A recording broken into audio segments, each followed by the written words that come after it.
I wanted to take a closer look at Dying Light the Beast, the next big entry in Techland's zombie survival series. So the game is set to launch on August 22nd, 2025 for PC, PlayStation 5 and of course Series X and S. Now, was curious as well that the version for the PlayStation 4 and Xbox One are expected to be arriving sometime later in 2025 as well. Now, this gives players on all major platforms a chance to dive into this game, whether they prefer the latest consoles or of course if they have older hardware.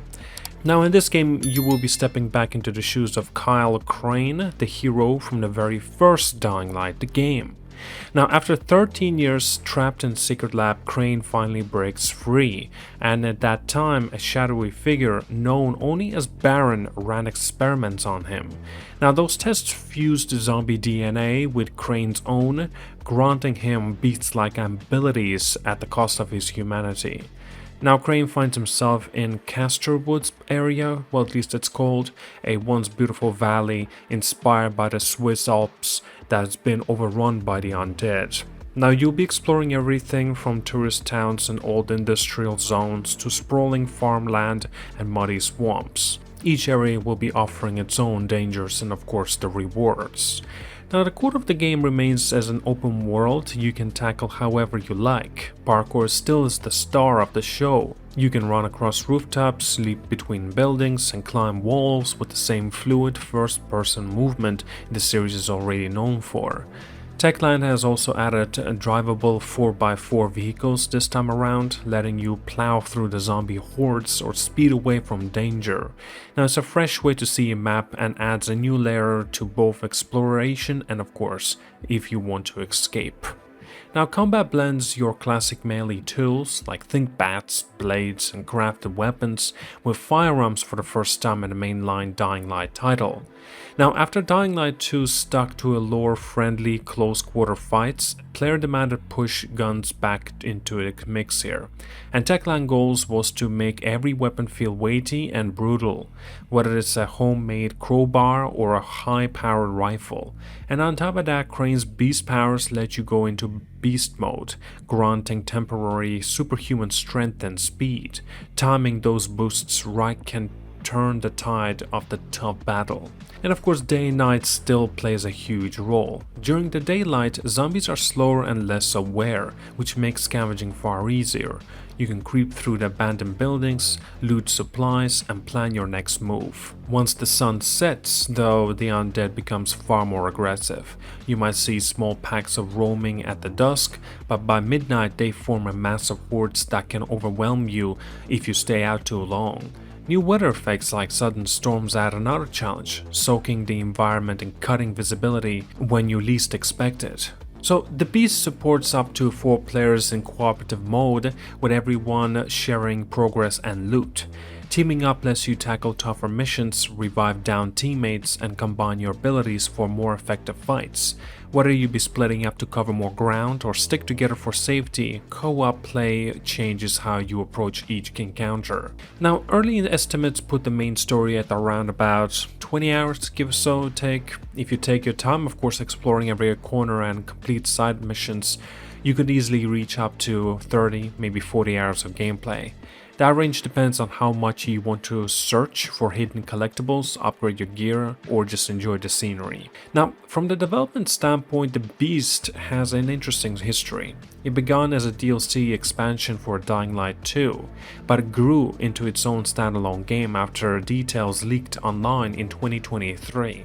Techland officially revealed it at the Gamescom 2024 and followed up with a deeper look at the Summer Game Fest of 2025. And now the franchise director Timon Smektala has called it, and I quote, proper AAA game, likening its ambition to what a hypothetical of a Dying Light 3 might actually been offering. Even though it doesn't carry the number 3 in its title, nevertheless, it is still considered to be a big step up. Now the team's main aim was to bring back the suspense and horror that some felt was missing in the sequel, taking inspiration from atmospheric shows like Twin Peaks to shape the tone of Castor Woods. Now, Roger Craig Smith returns to voice Kyle Crane, breathing life into a character who is equal parts hero and monster. The Baron remains shrouded in mystery, but everything we have seen points to a personal story or a revenge and redemption. Crane wants answers, and has a score to settle after years of captivity. Outside of the main game though, there's been a talk about how it will offer to existing players.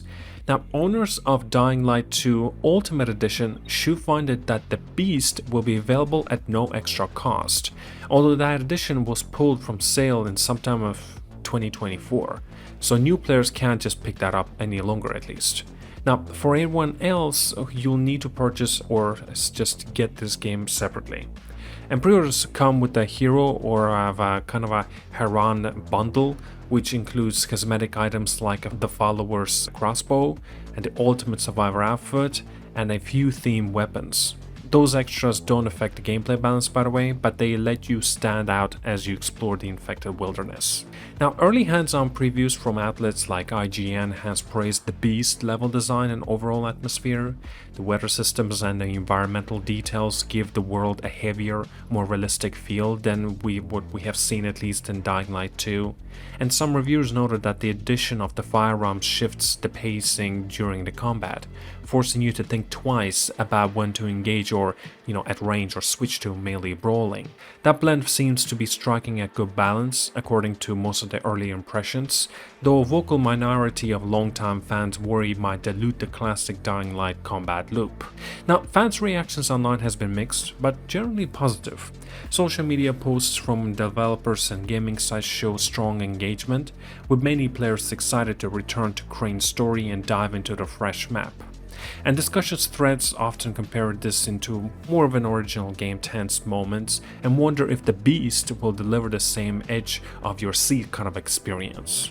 Now, comparing to the Beast to its, predecessors, you'll notice a shift back towards a more guided, story-focused structure instead of a broader player choice-driven approach of Dying Light 2.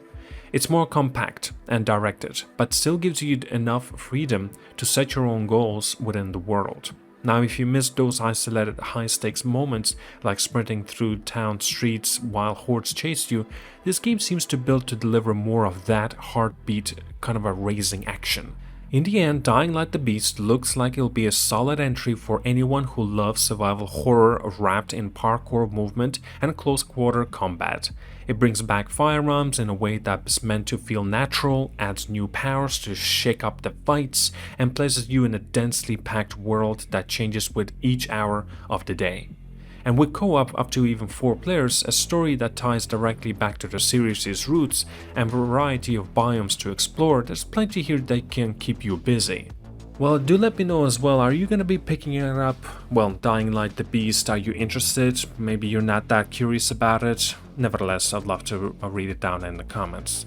At that, thank you so much for watching, like and subscribe. I'll see you guys all and have a wonderful day.